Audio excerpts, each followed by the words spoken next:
لله الحمد لله الحمد لله نحمده ونستعينه ونستغفره ونؤمن به ونتوكل عليه ونعوذ بالله من شرور أنفسنا ومن سيئات أعمالنا من يهده الله فلا مضل له ومن يضلله فلا هادي له ونشهد أن لا إله إلا الله وحده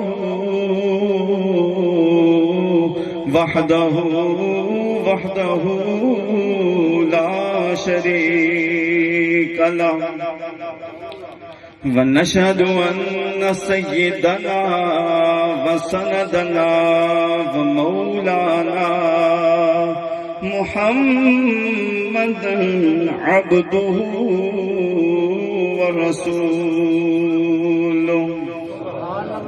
أما بعد فأعوذ بالله من الشيطان الرجيم بسم الله الرحمن الرحيم ليس للإنسان إلا ما سعى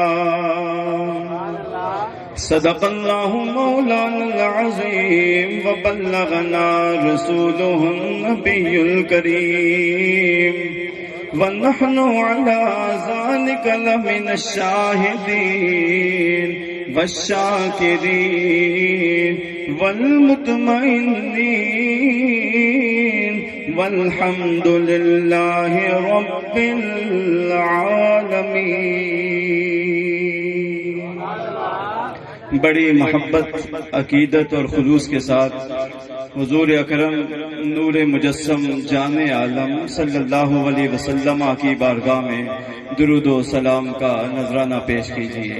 الصلاۃ والسلام علیک یا رسول اللہ، الصلاۃ والسلام علیک یا حبیب اللہ، الصلاۃ والسلام علیک یا رحمۃ للعالمین، الصلاۃ والسلام علیک یا امام الانبیاء والمرسلین. سب سے اولا ہمارا نبی، سب سے اولا ہمارا نبی، سب سے اولا ہمارا نبی، سب سے بالا نبی، سب سے بالا ہمارا نبی، سب سے بالا اپنے مولا کا پیارا ہمارا نبی، اپنے مولا کا پیارا ہمارا نبی، دونوں عالم کا دولا ہمارا نبی، دونوں عالم کا دولا ہمارا نبی، دونوں عالم کا دولا ہمارا نبی.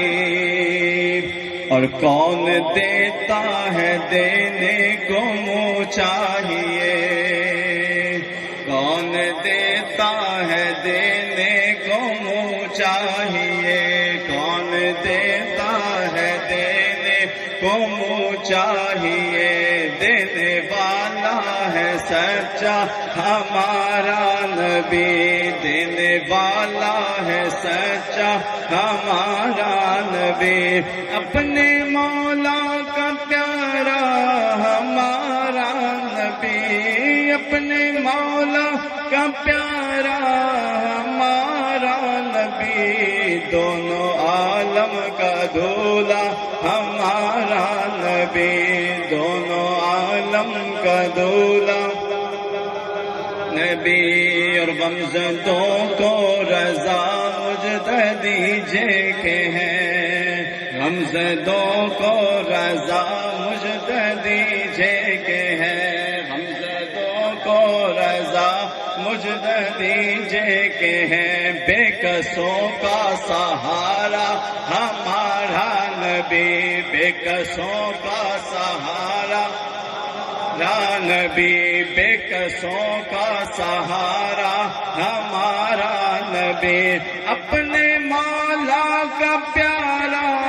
ہمارا نبی، اپنے مولا کا پیارا ہمارا نبی، دونوں عالم کا دولہ ہمارا نبی، دونوں عالم کا دولہ۔ حمد و صلاۃ و سلام کے بعد میرے قابل احترام عزیز ساتھیوں، دوستوں، بزرگوں، آج کی یہ محفل پاک بسلسلہ ایصال ثواب محترم جناب محمد ممتاز خان صاحب جو حافظ الدتہ صاحب کے والد صاحب ہیں، ان کے حوالے سے انعقاد پذیر ہے۔ خالق کائنات کی بارگاہ میں دعا ہے کہ رب کریم میرا، آپ کا، ہم سب کا یہاں آنا اپنی بارگاہ میں قبول اور منظور فرمائے۔ جو آیت مبارکہ پڑھی ہے، خالق کائنات کی بارگاہ میں دعا ہے مجھے حق سچ بیان کرنے کی بھی توفیق عطا فرمائے۔ میرے دوستوں، اس بات میں تو کوئی شک نہیں کہ جو بھی اس دنیا میں آیا ہے، جو بھی اس دھرتی پر آیا ہے، اس نے یہاں سے ایک نہ ایک دن جانا ہے۔ سدا رہنے کے لیے، ہمیشہ رہنے کے لیے کوئی بھی اس دنیا میں نہیں آیا۔ خود خالق کائنات نے ارشاد فرمایا کل نفس ذائقۃ الموت، کہ ہر ایک نفس کو موت کا ذائقہ چکھنا ہے۔ جانا اس دنیا سے میں نے بھی ہے، جانا اس دنیا سے آپ نے بھی ہے، جانا اس دنیا سے اللہ کے محبوب بندوں نے بھی ہے، لیکن میرے آپ کے اور اللہ کے پیاروں کے جانے میں زمین اور آسمان سے بھی زیادہ کا فرق ہے۔ حضرت موسیٰ علیہ نبی جناب علیہ الصلوۃ والسلام تشریف فرما ہیں، حضرت اسرائیل علیہ السلام تشریف لے آئے، تو حضرت موسیٰ علیہ السلام نے فرمایا اسرائیل کیوں آئے ہو؟ اسرائیل علیہ السلام فرمانے لگے حضرت جو میرا کام ہے، جو میری ڈیوٹی ہے، وہ کرنے کے لیے آیا ہوں۔ فرمایا کیا کام ہے تیرا؟ کہا میرا کام ہے روح نکالنا، میں آپ کی روح نکالنے کے لیے آیا ہوں۔ تو موسیٰ علیہ السلام بڑے جلالی نبی تھے، جب یہ سنا کہ یہ تو میری روح نکالنے کے لیے آیا ہے، تو موسیٰ علیہ السلام نے ایک ٹھوکی۔ موسیٰ علیہ السلام نے جب ٹھوکی نا، یعنی تھپڑ مارا، تو اسرائیل علیہ السلام کی آنکھ باہر نکل گئی۔ ہتھیلی پر آنکھ رکھی اور اللہ کی بارگاہ میں حضرت اسرائیل علیہ السلام نے عرض کیا رب العالمین کیسے بندے کے پاس بھیجا ہے، یا اللہ جو مرنا ہی نہیں چاہتا، تھپڑ مار کر میری آنکھ باہر نکال دی۔ اب یہ بتائیں کہ فرشتے اپنی مرضی سے کوئی کام کرتے ہیں؟ کوئی نہیں۔ ہر فرشتہ وہی کام کرے گا جس کا اللہ کی طرف سے اسے حکم ہوگا۔ تو اللہ تعالیٰ نے بھیجا تھا نا، تو اللہ تعالیٰ فرما سکتا تھا اسرائیل اے موسیٰ اسے تو میں نے بھیجا ہے نا، یہ نہیں فرمایا، بلکہ اپنے دستے قدرت کے ساتھ حضرت اسرائیل علیہ السلام کی آنکھ کو درست فرمایا، اور پھر فرمایا اسرائیل دوبارہ جا، یا اللہ اسی کے پاس جاؤ؟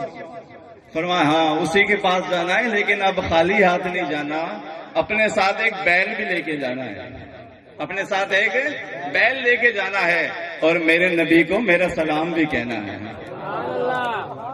پہلے تو موسیٰ علیہ السلام کے پاس جب اسرائیل علیہ السلام آئے تھے ڈائریکٹ ہی آ گئے تھے، لیکن جب دوبارہ آئے اب ذرا دور کھڑے ہو گئے، ہاتھ باندھیے، السلام علیکہ یا نبی اللہ، السلام علیکہ یا کلیم اللہ۔ حضرت اجازت ہے آ جاؤ؟ فرمایا آ جاؤ۔ حضرت اللہ بھی سلام دیتا ہے. دیکھیں نا اس بندے کی کیا شان ہوگی کہ اسرائیل روح بعد میں نکالتا ہے، اللہ کا سلام پہلے دیتا ہے. کئی لوگوں کی تو اسرائیل علیہ السلام روح ہی کئی دنوں تک نہیں نکالتے. تو بڑا وہ مشکل مرحلہ ہے. اللہ سب کے لیے آسانیاں پیدا فرمائے. موسیٰ علیہ السلام نے فرمایا اسرائیل کیوں آئے ہو؟ حضرت میں دوبارہ آپ کی روح نکالنے کے لیے آیا ہوں، لیکن اللہ تعالیٰ آپ کو سلام بھی دیتا ہے اور فرماتا ہے کہ اگر آپ کا دل کرتا ہے کہ آپ اس دنیا میں اور رہیں تو اس بیل کی پشت کے اوپر یعنی کمر کے اوپر آپ ہاتھ پھیر دیں، جتنے بال آپ کے ہاتھ کے نیچے آ جائیں گے نا اتنے سال آپ کی زندگی بڑھ جائے گی. سبحان اللہ.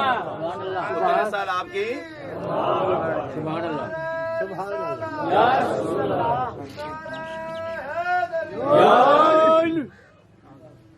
جتنے بال آپ کے ہاتھ کے نیچے آ جائیں گے اتنے سال آپ کی زندگی بڑھ جائے گی. کوئی مسئلہ نہیں ہے. آپ سب میری طرف توجہ کریں گے نا تو انشاءاللہ آپ کو مسئلہ بھی سمجھ آئے گا. جتنے بال آپ کے ہاتھ کے نیچے آ جائیں گے اتنے سال آپ کی زندگی بڑھ جائے گی. تو موسیٰ علیہ السلام فرمانے لگے اسرائیل یہ بالوں والی زندگی بھی تو ایک نہ ایک دن ختم ہو جائے گی نا، اس کے بعد پھر کیا ہوگا؟ فرمایا حضرت پھر بھی جانا ہی ہوگا، پھر بھی تو جانا ہی ہوگا. فرمایا اگر پھر جانا ہے تو میں بھی جانے کے لیے تیار ہوں. دیکھیں نا میرے یا آپ کے پاس اسرائیل علیہ السلام آئیں گے تو ہم سے پوچھیں گے نہیں بھئی آپ کی مرضی ہے، آپ تیار ہو، جانا چاہتے ہو یا نہیں. لیکن اللہ کے پیاروں کے پاس اب اسرائیل علیہ السلام آتے ہیں، اجازت ملتی ہے تو روح نکال لیتے ہیں، ورنہ ویسے ہی چلے جاتے ہیں. تو میرے دوستوں جو بھی اس دنیا میں آیا ہے اس نے یہاں سے جانا ہی جانا ہے. اللہ تعالیٰ نے ارشاد فرمایا کل من علیہا فان وَيَبْقَى وَجْهُ رَبِّكَ ذُو الْجَلَالِ وَالْإِكْرَامِ. ہر چیز فنا ہو جائے گی، اگر کوئی باقی رہنے والی ذات ہے تو وہ خالق کے کائنات ہے. تو میرے دوستوں جب بندہ دنیا سے جاتا ہے نا تو پیچھے جو رہ جاتے ہیں تو وہ اس کے لیے دعائیں کرتے ہیں، اس کی طرف سے صدقہ و خیرات کرتے ہیں. جب ہم یہ عمل کرتے ہیں تو بعض لوگ کہہ دیتے ہیں کہ یہ سب چیزیں کرنے کی کیا ضرورت ہے، یہ دعائیں کیوں کرتے ہو، صدقہ خیرات کیوں کرتے ہو. اللہ نے قرآن کریم میں ایک اصول بیان فرما دیا ہے لیس للانسان الا ما سعی، کہ انسان کو تو وہی ملے گا جو اس کی کمائی ہے. یہ لوگ ہمیں سمجھانے کی کوشش کرتے ہیں کہ انسان کو تو وہی کچھ ملے گا جو اس کی کمائی ہے. اب بندے کے جسم سے روح نکل گئی، قرآن پڑھا تم نے، یہ تو تمہاری کمائی ہے، مرنے والے کی نہیں. صدقہ خیرات کیا تم نے، یہ تمہاری کمائی ہے، مرنے والے کی نہیں. دعا مانگی تم نے، یہ تمہاری کمائی ہے، مرنے والے کی نہیں. کمائی تمہاری ہو، مل اس کو جائے. یہ تو قرآن کے خلاف ہے نا. یہ سمجھانے والا ہمیں سمجھاتا ہے، لیکن میرے دوستوں یہ قرآن خود سے سمجھنے والا قرآن کے مزاج سے آشنا نہیں. اگر قرآن اس نے صحیح معنوں میں پڑھا ہوتا، سمجھا ہوتا تو کبھی بھی وہ اس طرح کا اعتراض نہیں کرتا. سنیے، ایک ہے میرے اللہ کا عدل. کیا ہے میرے اللہ کا عدل؟ اور ایک ہے میرے اللہ کا فضل. ایک ہے عدل اور ایک ہے میرے اللہ کا فضل. ہم یہ محفلیں سجا کر صدقہ و خیرات کر کے دعائیں مانگ کر اس کا عدل نہیں بلکہ اس کا فضل مانگتے ہیں. کیا مانگتے ہیں؟ فضل مانگتے ہیں. کیونکہ جس بندے کی بھی بخشش ہوگی اس کے فضل سے ہی ہوگی. وہ مہربانی فرمائے گا تو بخشش و مغفرت ہو جائے گی. تو قرآن عدل بھی بیان کرتا ہے، قرآن فضل بھی بیان کرتا ہے. چند آیات میں حصول برکت کے لیے پڑھ دیتا ہوں. اللہ تعالیٰ نے ارشاد فرمایا من جاء بالحسنۃ فلہ عشر امثالھا. جو کوئی بھی ایک نیکی کرے گا اللہ بدلے میں 10 نیکیاں عطا فرما دے گا. ویسے عدل کا تقاضا تو یہ تھا کہ نیکی ایک کی ہے بدلے میں بھی ایک ملنی چاہیے نا. لیکن یہاں پر اللہ تعالیٰ نے اپنا فضل بیان فرمایا, ارشاد فرمایا من جاء بالحسنۃ فلہ عشر امثالہا, جو کوئی بھی ایک نیکی کرے گا اللہ تعالیٰ اپنے فضل سے بدلے میں 10 نیکیاں عطا فرما دے گا. یہ کیا اس کا فضل, کیا ہے اس کا فضل. اب عدل بھی آپ سن لو. اللہ تعالیٰ نے ارشاد فرمایا من جاء بالسیئۃ فلا یجزا الا مثلها وهم لا یظلمون.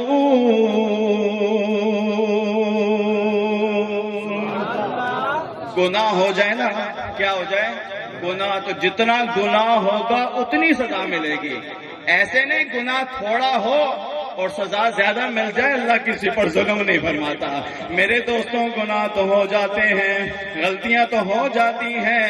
جب گناہ ہو جائے, غلطیاں ہو جائیں, پریشان نہ ہو جانا, گھبرا نہ جانا, اللہ کی رحمت سے امید نہ ہو جانا. وہ اللہ ارشاد فرماتا ہے لا تقنطوا من رحمت اللہ ان اللہ یغفر الذنوب جمیعا. اللہ کی رحمت سے نا امید نہ ہو جانا. اللہ تو بڑے بڑے گناہوں کو معاف فرما دینے والا ہے. میرے دوستوں جب گناہ ہو جائیں, غلطیاں ہو جائیں, پریشان نہ ہو جانا, گھبرا نہ جانا, ایک شرط پوری کرتے جانا, اللہ والوں کا دامن تھام لینا, پھر اللہ کی بارگاہ میں سر سجدے میں رکھ دینا, اللہ کی بارگاہ میں سچے دل سے توبہ کرنا, اللہ کی بارگاہ میں استغفار کرنا. جب تم اللہ کی بارگاہ میں سچے دل سے توبہ کرو گے, اب اللہ ارشاد فرماتا ہے اولئک یبدل اللہ سیئاتہم حسنات. پھر تمہارے 1 ارب گناہ کیوں نہ ہو, جب تم اللہ کی بارگاہ میں سچے دل سے توبہ کرو گے تو اللہ تمہارے 1 ارب گناہوں کو 1 ارب نیکیوں میں تبدیل فرما دے گا. 1 ارب گناہوں کو 1 ارب نیکیوں میں تبدیل فرما دے گا. یہ کیا ہے میرے اللہ کا فضل, میرے اللہ کا کیا ہے فضل. اور بھی اللہ کے فضل سن لو. نبی کریم صلی اللہ علیہ وسلم نے ارشاد فرمایا کہ جب کوئی بندہ فوت ہو جائے نا, مرنے والا بھی مومن ہو, جنازہ پڑھنے والے بھی مومن ہو, اور جنازہ پڑھنے والوں کی تعداد کتنی ہو 100. کتنی تعداد ہو 100. مرنے والے کا جنازہ پڑھ دیں, بخشش کی دعا مانگ دیں, اللہ مرنے والے کی بخشش فرما دیتا ہے. کریم آقا صلی اللہ علیہ وسلم, آپ کے قلب اطہر میں خیال آیا ہوگا نا کہ میرے کئی امتی ایسے بھی تو ہیں نا کہ جن کے جنازے میں 100 بندے نہیں آئیں گے. لجپال آقا صلی اللہ علیہ وسلم نے ارشاد فرمایا کہ جس کے جنازے میں 40 مومن مسلمان شریک ہو جائیں. کتنے بندے آ جائیں 40 بندے آ جائیں, مرنے والا بھی مومن ہو, جنازہ پڑھنے والے بھی مومن ہو, جنازہ پڑھ دیں, بخشش کی دعا مانگ دیں, اللہ مرنے والے کی بخشش فرما دیتا ہے. میرے آقا صلی اللہ علیہ وسلم کے قلب اطہر میں پھر خیال آیا ہوگا نا کہ میرے کئی امتی ایسے بھی تو ہیں نا کہ جن کے جنازے میں نہ 100 بندہ آئے گا نہ 40 بندہ آئے گا. یہ دونوں حدیثیں مسلم شریف میں موجود ہیں. اب جو حدیث پڑھنے لگا ہوں ابو داؤد شریف میں موجود ہیں. نبی کریم علیہ السلام نے ارشاد فرمایا جس کے جنازے میں 3 صفیں بن جائیں. کتنی صفیں بن جائیں 3 صفیں. کتنی صفیں بن جائیں 3 صفیں. خواہ چھوٹی چھوٹی کیوں نہ ہو, یہ نہیں فرمایا بڑی بڑی صفیں ہوں.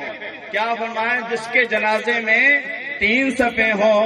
نبی کریم علیہ السلام نے ارشاد فرمایا جس کے جنازے میں 3 صفیں ہوں وہ لوگ مرنے والے کا جنازہ پڑھ دیں, بخشش کی دعا مانگ دیں, اللہ مرنے والے پر جنت کو واجب فرما دیتا ہے. کتنی مہربانیاں ہیں. ایک حدیث شریف اور بھی سن لیں. نبی کریم علیہ السلام نے ارشاد فرمایا امتی امت مرحومہ میری امت پر اللہ کی بڑی مہربانیاں ہیں، بڑے فضل ہیں اللہ کے۔ یا رسول اللہ صلی اللہ علیہ وسلم، آقا کس طرح؟ نبی کریم علیہ السلام نے فرمایا میرے کچھ امتی ایسے ہیں جب یہ قبروں میں جائیں گے تو پہاڑوں کے برابر گناہ ساتھ لے کے جائیں گے، پہاڑوں کے برابر گناہ ساتھ لے کے جائیں گے۔ وَتَخْرُجُ مِنْ قُبُورِهَا، لیکن جب قبروں سے باہر آئیں گے لا ذنوب علیہا، کوئی گناہ ان کے ساتھ نہیں، یہ بالکل پاک اور صاف ہو کر قبروں سے باہر آئیں گے۔ صحابہ کرام نے عرض کی یا رسول اللہ یا حبیب اللہ صلی اللہ علیہ وسلم، آقا یہ گناہ معاف کیسے ہو گئے، یہ گناہ ختم کیسے ہو گئے؟ کیونکہ عمل کی جگہ تو دنیا ہے، عمل کی جگہ کون سی ہے؟ دنیا۔ آقا اب تو یہ قبر میں ہے، اس کے گناہ ختم کیسے ہو گئے، گناہ معاف کیسے ہو گئے؟ نبی کریم علیہ الصلوۃ والسلام نے ارشاد فرمایا محص عنها باستغفار المؤمنین، یہ جو مومنین نے اس کے لیے بخشش کی دعائیں مانگی، مومنین کی دعاؤں کی وجہ سے، استغفار کرنے کی وجہ سے اللہ قبر والوں کے سارے گناہوں کو معاف فرما دیتا ہے۔ نعرہ رسالت، نعرہ تحقیق، آستانہ عالیہ رتہ شریف۔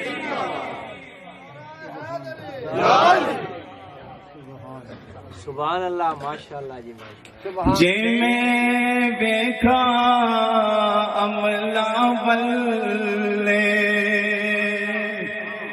کچھ نہیں میرے پلے، جے میں دیکھا او دے رحمت بلے، پھر بلے بلے بلے۔ یاروں یہ میں اپنی طرف سے نہیں کہہ رہا، اللہ کے محبوب علیہ السلام کا میں نے فرمان سنایا۔ نبی کریم علیہ السلام کی بات غلط نہیں ہو سکتی، نبی کریم علیہ السلام کی شان تو برا ہے۔ اللہ قرآن کریم میں اپنے محبوب کی شان بیان فرماتا ہے۔ نبی کریم علیہ السلام نے ارشاد فرمایا محص عنها باستغفار المؤمنین، یہ جو مومنین نے اس کے لیے بخشش کی دعائیں کی، مومنین کی دعاؤں کی وجہ سے، استغفار کرنے کی وجہ سے اللہ قبر والوں کے سارے گناہوں کو معاف فرما دیتا ہے۔ بندہ جاتا ہے نا قبر میں تو قبر جنت کے ٹکڑوں میں سے ٹکڑا ہے اور جہنم کے گڑھوں میں سے گڑھا ہے۔ دعا کریں نا کہ اللہ ہم سب کی قبروں کو جنت کے ٹکڑوں میں سے ٹکڑا بنا دے۔ جب بندہ جاتا ہے نا قبر میں، حضور علیہ الصلوۃ والسلام نے ارشاد فرمایا کہ قبر میں ایک بندے کا درجہ بلند ہوا۔ کیا ہوا؟ درجہ بلند ہوا۔ تو وہ اللہ تعالیٰ کی بارگاہ میں عرض کرے گا رب العالمین جو کچھ میں نے دنیا میں کیا، تو نے کرم فرمایا، فضل فرمایا، مجھے جنت عطا فرما دی، اب یہ میری نئی ترقی کیسے ہوگی؟ کس وجہ سے ہوئی؟ ان نالی ہذہ، یہ میری نئی ترقی کیسے ہو گئی؟ تو جواباً اللہ ارشاد فرمائے گا فیقولو باستغفار ولدک لک، آج تیرے بیٹے نے تیرے لیے بخشش کی دعا مانگی ہے، تیرے لڑکے نے تیرے لیے بخشش کی دعا مانگی ہے، جس کی وجہ سے ہم نے تیرا درجہ بلند فرما دیا۔ تو میرے دوستوں، نیک اولاد ہوگی نا تو ماں باپ کے جانے کے بعد دعائیں مانگے گی۔ کیا مانگے گی؟ دعا مانگے گی۔ تو یہ بھی صدقہ جاریہ ہے۔ کیا ہے؟ نیک اولاد بھی صدقہ جاریہ ہے۔ تو آپ بڑے خوش نصیب ہیں کہ آپ کے علاقے میں حضرت علامہ مولانا قاری حافظ محمد حسین صاحب نے بہترین مدرسہ بنایا ہوا ہے۔ وہاں بچے قرآن کریم کی تعلیم حاصل کر رہے ہیں، بچیاں بھی قرآن شریف کی تعلیم حاصل کر رہی ہیں۔ ابھی انشاءاللہ الکریم رمضان شریف کے بعد یہاں پر درس نظامی کا بھی آغاز ہونے والا ہے، یعنی عالم یہ بنائیں گے، یہ خود پڑھائیں گے وہاں پر۔ تو آپ بھی آج محفل میں آئے ہو نا، آپ بھی یہ نیت کرو، اپنے اگر سارے بچے نہیں کم از کم ایک ایک بچہ تو عالم دین بناؤ نا، ایک ایک بچے کو تو عالم بناؤ۔ حافظ بناؤ تاکہ آپ دنیا سے جاؤ تو پیچھے کوئی دعا کرنے والا تو آج لوگ کہتے ہیں بھائی دعا نہیں کرنی بھائی کیوں نہیں کرنی؟ کہیں بخشا نہ جائے. زندوں کے تو دشمن ہیں ہی ہیں، لیکن آج کل ہم مردوں کو بھی نہیں چھوڑتے. تو میرے دوستوں، آپ اپنے بچوں کو ضرور حافظ قرآن بنائیں، عالم دین بنائیں. آپ کی آنکھیں تو بند ہو جائیں گی لیکن ثواب کا سلسلہ جو ہے منقطع نہیں ہوگا. آپ کو ثواب ملتا ہی رہے گا، آپ کے درجات بھی بلند ہوتے رہیں گے. اور قبر میں جب بندہ جاتا ہے نا، نبی کریم علیہ الصلوۃ والسلام نے ارشاد فرمایا کہ مل میت فی القبر الا کالغریق المتغوص، کہ قبر والے کی مثال ایسے ہی ہے جیسے کوئی ڈوبنے والا ڈوب رہا ہو. ڈوبنے والا کس چیز کا انتظار کرتا ہے؟ سہارے کا. کس چیز کا انتظار کرتا ہے؟ ایک بندہ ڈوب رہا ہو تو کوئی کنارے پہ کھڑا ہو کہے کہ بھئی تیرا رشتہ طے ہو گیا ہے، اور وہ کہے گا نا بھئی رشتے کو چھوڑ میری جان تو بچاؤ، میں نکلوں گا زندہ صحیح سلامت بچوں گا تو میں شادی کروں گا نا. تو مطلب وہ بڑی شدت کے ساتھ سہارے کا انتظار کرتا ہے. تو اسی طرح نبی کریم علیہ السلام نے ارشاد فرمایا جب قبر میں قبر والے کو دعا پہنچتی ہے وہ اتنا خوش ہوتا ہے اگر وہ اس دنیا میں ہوتا ساری دنیا کی دولت اسے مل جاتی، ساری دنیا کی حکومت اسے مل جاتی، وہ اتنا خوش نہیں ہوتا جتنا قبر میں دعا کے پہنچتے وقت خوش ہو جاتا ہے. آج یہاں پر جتنے بھی آپ اکٹھے ہو تو آپ کی جیبوں میں ظاہر ہے تھوڑے تھوڑے پیسے تو ہوں گے، موبائل بھی آپ کے مہنگے ہیں، ہر چیز آپ کی جیب میں موجود ہے. اگر یہ سب مال اکٹھا کیا جائے، صرف یہاں کے لوگ، بستی کی بات نہیں ہے، یہ سارا اکٹھا کر کے اگر مجھے آپ مل جائے تو میں کتنا خوش ہوں گا. چلے مجھے نہ ملے، آپ کو مل جائے، کسی مجمع میں سے کسی ایک بندے کو مل جائے، وہ بندہ کتنا خوش ہوگا. ہو سکتا ہے خوشی کی وجہ سے وہ ہمیں ملنا بھی گوارا نہ کرے، اتنا خوش ہوگا. تو نبی کریم علیہ الصلوۃ والسلام نے کسی ایک علاقے کا نام نہیں لیا، ایک بستی کا نام نہیں لیا، ایک شہر کا نام نہیں لیا، ایک ملک کا نام نہیں لیا. نبی کریم علیہ الصلوۃ والسلام نے ارشاد فرمایا اگر قبر والا اس دنیا میں ہوتا ساری دنیا کی دولت اسے مل جاتی، ساری دنیا کی حکومت بھی اسے مل جاتی، وہ اتنا خوش نہیں ہوتا جتنا قبر میں دعا کے پہنچتے وقت خوش ہو جاتا ہے. دعا مانگا کرو، دعا جو ہے مانگا کرو. زندوں کی طرف سے مردوں کے لیے بہترین تحفہ جو ہے وہ دعائے مغفرت ہے، یہ بہترین تحفہ ہے. تو میرے دوستوں، نبی کریم صلی اللہ علیہ وسلم آپ کا گزر دو قبروں کے قریب سے ہوا تو پیارے مصطفیٰ صلی اللہ علیہ وسلم نے ایک کھجور کی ٹہنی لی، اسے چیرا اور چیرنے کے بعد ایک حصہ اس قبر پہ رکھ دیا اور ایک حصہ اس قبر پہ رکھ دیا. تو صحابہ کرام نے عرض کی یا رسول اللہ، یا حبیب اللہ صلی اللہ علیہ وسلم، آقا اس سے پہلے تو یہ عمل نہیں دیکھا، آقا یہ کھجور کی ٹہنیاں آپ نے کیوں رکھی ہیں؟ تو نبی کریم علیہ الصلوۃ والسلام نے ارشاد فرمایا دونوں قبر والوں کو عذاب ہو رہا. دونوں قبر والوں کو کیا ہو رہا تھا؟ عذاب. اور کسی بڑی وجہ سے نہیں. ایک تو پیشاب کی چھینٹوں سے احتیاط نہیں کرتا تھا، پیشاب کے قطرے چھینٹیں جو ہیں وہ اس کے جسم کے ساتھ لگتی تھیں، اس وجہ سے عذاب ہو رہا ہے. اور دوسرے کو عذاب اس لیے ہو رہا ہے کہ یہ چغل خوری کیا کرتا تھا. کیا کرتا تھا؟ اللہ ان دونوں سے ہمیں بچائے، ان دونوں چیزوں سے ہمیں بچنے کی توفیق عطا فرمائے.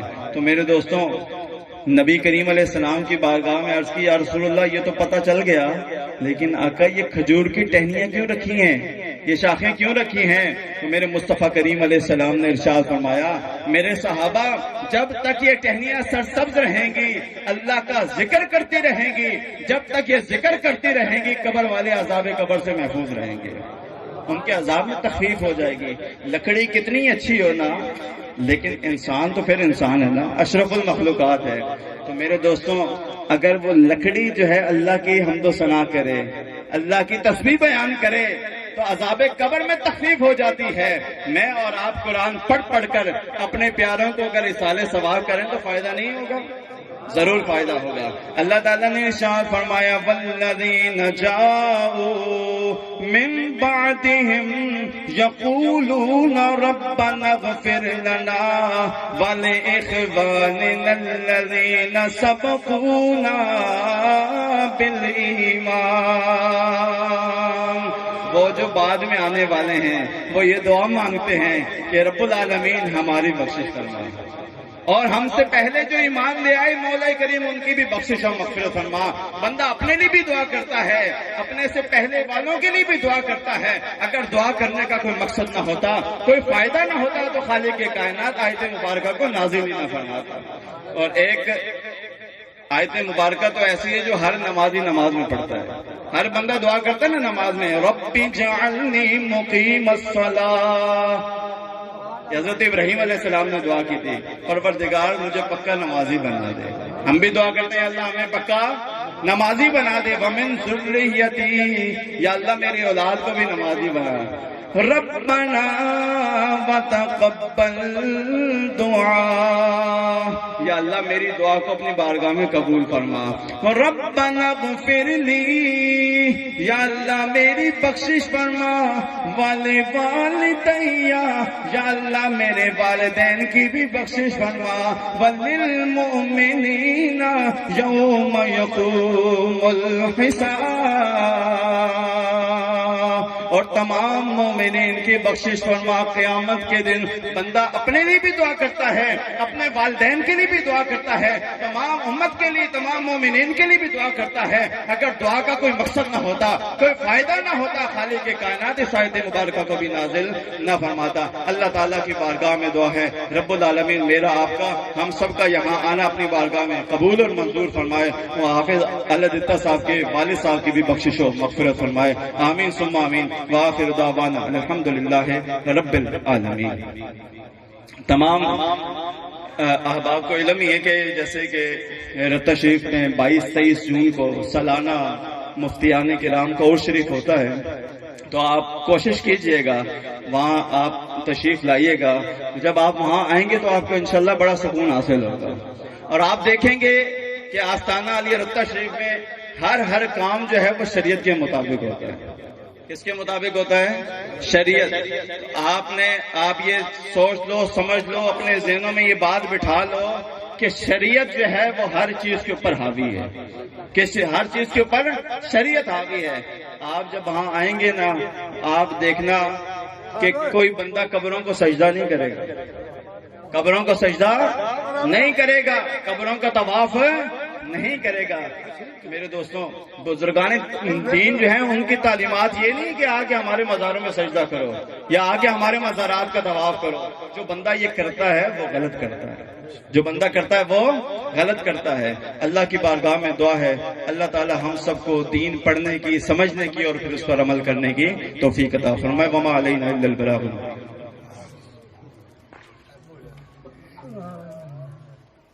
أعوذ بالله من الشيطان الرجيم. بسم الله الرحمن الرحيم.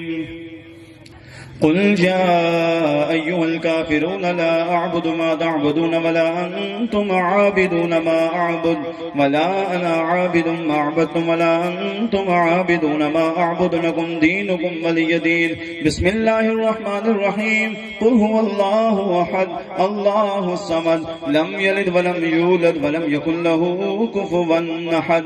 بسم الله الرحمن الرحيم. قل هو الله أحد الله الصمد لم يلد ولم يولد ولم يكن له كفوا أحد. بسم الله الرحمن الرحيم. قل هو الله أحد الله الصمد لم يلد ولم يولد ولم يكن له كفوا أحد. بسم الله الرحمن الرحيم.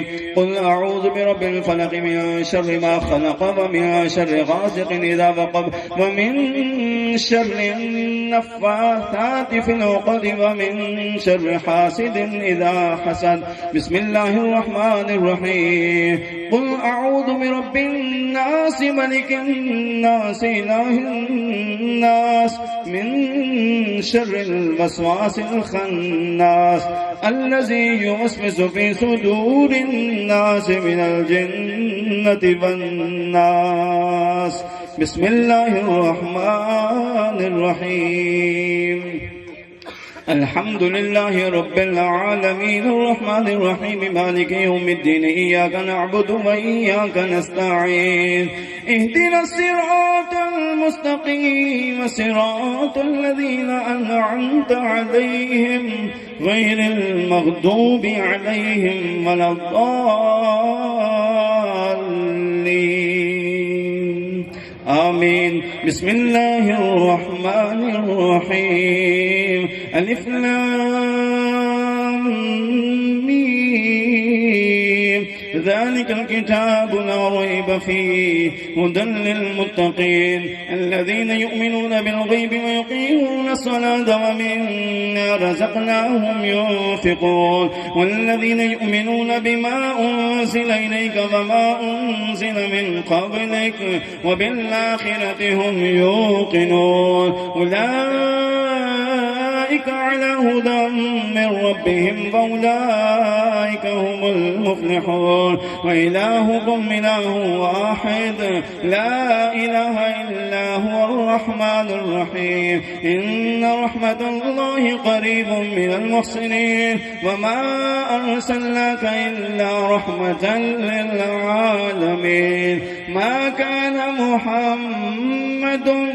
أبا أحد من رجالكم ولكن رسول الله وخاتم النبيين وكان الله بكل شيء عليما إن الله وملائكته يصلون على النبي يا أيها الذين آمنوا صلوا عليه وسلموا تسليما اللهم صل على سيدنا ومولانا محمد وأصحاب سيدنا ومولانا محمد وبارك وسلم عليه صلاة وسلاما عليك يا سيدي يا رسول الله سبحان ربك رب العزة عما يصفون وسلام على المرسلين والحمد لله رب العالمين تمام احباب ایک مرتبہ الحمد شریف اور 3 مرتبہ کل شریف پڑھ کے مل کر دیں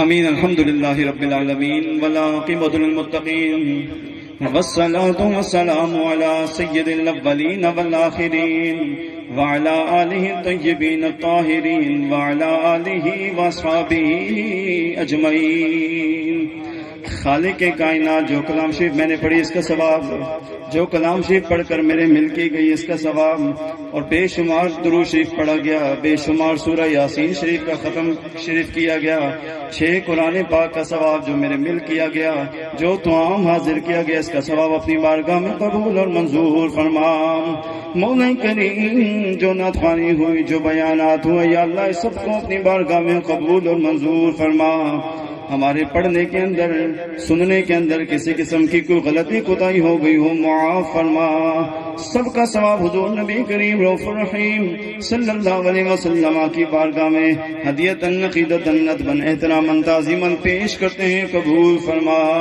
آپ کے طفیل آپ کے والدین کریمین آپ کے ازواج مطہرہ تمام صاحبزادے صاحبزادیاں اہل بیت اطہار کی بارگاہ میں یا اللہ اس کا ثواب پیش کرتے ہیں قبول فرما تمام انبیاء کرام تمام صحابہ کرام تمام شہداء کرام تمام بزرگان دین اولیاء کاملین کی بارگاہ میں یا اللہ اس کا ثواب پیش کرتے ہیں قبول فرما خالق کائنات ہم یہاں پر جتنے بھی حاضر ہیں ہمارے جتنے بھی دوست احباب دنیا سے پردہ کر گئے یا اللہ سب کی بخشش اور مغفرت فرما سب کی ارواح کو اس کا ثواب پیش کرتے ہیں قبول اور منظور فرما خصوص بالخصوص مولا کریم اس کا ثواب محترم جناب ممتاز خان صاحب رضوی کی روح کو پیش کرتے ہیں قبول فرما خالق کائنات ان کی بخشش اور مغفرت فرما مولا کریم ان کے تمام صغیرہ کبیرہ گناہوں کو معاف فرما ان کی قبر کی حشر کی منازل کو آسان فرما، ان کی قبر کو روشن اور منور فرما، ان کی قبر کو جنت کے باغات میں سے باغ فرما، ان کی قبر پر اپنی رحمتوں کا برکتوں کا نزول فرما۔ مولا کریم ان کے تمام لواحقین کو صبر جمیل عطا فرما۔ خالق کائنات جو پریشان حال ہے ان کی پریشانیوں کو دور فرما۔ یا اللہ جو بیمار ہیں انہیں شفائیں کاملہ عطا فرما، جو قرض دار ہیں ان کے قرضوں کو دور فرما، جو بے اولاد ہیں یا اللہ انہیں نیک صالح اولاد عطا فرما، جو اولاد والے ہیں ان کی اولاد کو نیک اور صالح بنا۔ خالق کائنات ہم سب کو 5 وقت کی نماز با جماعت ادا کرنے کی بھی توفیق عطا فرما۔ مولا کریم ہم سب کو صراط مستقیم پر چلنے کی توفیق عطا فرما۔ حضور نبی کریم صلی اللہ علیہ وسلم کی سچی محبت نصیب فرما۔ یا اللہ ہم سب کو مرتے وقت کلمہ نصیب فرما، عذاب قبر سے محفوظ فرما۔ قیامت کے دن حضور صلی اللہ علیہ وسلم کی شفاعت نصیب فرما۔ قیامت کے دن حضور صلی اللہ علیہ وسلم کے جھنڈے کے نیچے جگہ عطا فرما۔ مولا کریم ہم تیرے گناہگار بندے ہیں، تیری بارگاہ میں دعا کرتے ہیں، التجا کرتے ہیں، درخواست کرتے ہیں۔ خالق کائنات ہمیں مانگنے کا طریقہ نہیں، سوال کرنے کا سلیقہ نہیں، ہمارے حق میں جو بہتر ہے اپنے فضل و کرم سے عطا فرما۔ مولا کریم اپنے حبیب علیہ الصلوۃ والسلام کے صدقے وسیلے سے ہماری اس دعا کو بھی اپنی بارگاہ میں قبول مقبول منظور مستجاب فرما۔ خار ہے بدکار ہے ڈوبے ہوئے ذلت میں، کچھ بھی ہے لیکن تیرے محبوب کی امت سے ہیں۔ اللہم ربنا تقبل منا انك انت السميع العليم وتب علينا انك انت التواب الرحيم۔ مولا کریم میرے والد صاحب قبلہ پیر طریقت رہبر شریعت حضرت قبلہ پیر مفتی محمد شجاع الدین صاحب رضوی کو بھی صحت کاملہ عطا فرما۔ خالق کائنات ان کی پریشانی کو بیماری کو دور فرما، صحت و عافیت کے ساتھ ان کا سایہ داتیر ہم سب کے سروں پر دائم و قائم فرما۔ مولا کریم یہ جو ان کی نئی کتاب آئی ہے، مولا کریم ان کی اس نئی کاوش کو بھی اپنی بارگاہ میں قبول اور منظور فرما۔ مولا کریم اپنے حبیب علیہ الصلوۃ والسلام کے صدقے وسیلے سے ہماری اس دعا کو اپنی بارگاہ میں قبول اور منظور فرما۔ دیگر بھی جو ہمارے دوست احباب بیمار ہیں اللہ سب کو شفاء کلی عطا فرما۔ اللہم ربنا تقبل منا انک انت السمیع العلیم وتب علینا انک انت التواب الرحیم۔ وصلی اللہ تعالی علی خیر خلقہ ونور عرشہ وزینت ارضہ وفخر کائناتہ محمد وآلہ وصحبہ اجمعین برحمتک یا ارحم الراحمین۔ آمین۔ الحمدللہ جمیع الانبیاء والمرسلین وعلی کل الملائکۃ المقربین وعلی عباد اللہ الصالحین اجمعین برحمتک یا ارحم الراحمین۔